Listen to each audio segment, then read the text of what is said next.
স্বয়ং বিষ্ণু ইসা ইসলামী বলেছেন আরবাউন মিনাস সাআদা, চারটা জিনিস সৌভাগ্যের লক্ষণ, এটা যদি পাও খুব ভালো। কয়টা?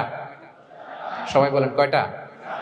চারটা জিনিস সৌভাগ্যের লক্ষণ। এক নাম্বার আল মারআতু সালেহা, নেককার স্ত্রী। নেককার কি?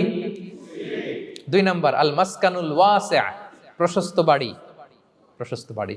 তিন নাম্বার আল জারু সালেহ, গুড নেইবার, ভালো প্রতিবেশী। চার নাম্বার আল মারকাবুল হানি, সুইট রাইড, মানে ভালো বাহন বা যানবাহন। এই চারটা থাকলে এটা একটা সৌভাগ্যের আলামত, খুশনসিব, একটা ভালো। কিন্তু খেয়াল করে দেখেন তো বিশ্বনবীর চারটার মধ্যে কয়টা ছিল?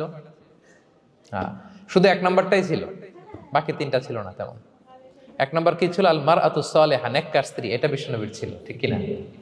দুই নাম্বার আল মাসকানুল ওয়াসি, স্পেশিয়াস হাউস, বড় ঘর, বিশ্বনবীর ছিল না মক্কায় না মদিনায়। মদিনার ঘরগুলো দেখেন এক এক বিবির এক এক ঘর, ছোট্ট ঘর, খেলে হাইটা এসে বসতে পারে আর শুইতে পারে এতটুকু। তিন নাম্বার আল জারু সালেহ, ভালো প্রতিবেশী ছিল, মক্কায়ও না মদিনায়ও। মদিনায় গেলেন, আশেপাশে ইহুদিরা থাকতো, বনু কাইনুকা, বনু কুরাইজা, বনু নাদির। তাদের ষড়যন্ত্রে একটা রাতও শান্তিতে ঘুমাইতেই পারে নাই। সুপ্ত দূর কি বাদ, সবসময় জ্বালাতন করতো, বিট্রে করতো, ওয়াদাভঙ্গ করতো, এগুলো ঘটেছে। তার মানে ভালো প্রতিবেশী জোটে নাই। চার নাম্বার আল মারকাবুল হানি, ভালো বাহন।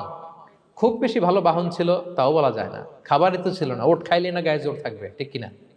হ্যাঁ, কসওয়া আদবা ছিল। তার মানে বাহন ছিল চালানোর মতো, কিন্তু খুব বেশি ভালো বাহন যে ছিল এমন নয়। তাহলে চারটার মধ্যে বিষ্ণু পেয়েছিলেন কয়টা? একটা। কিন্তু মা আয়েশার ঘরের ভেতরে সুখ আর সুখ।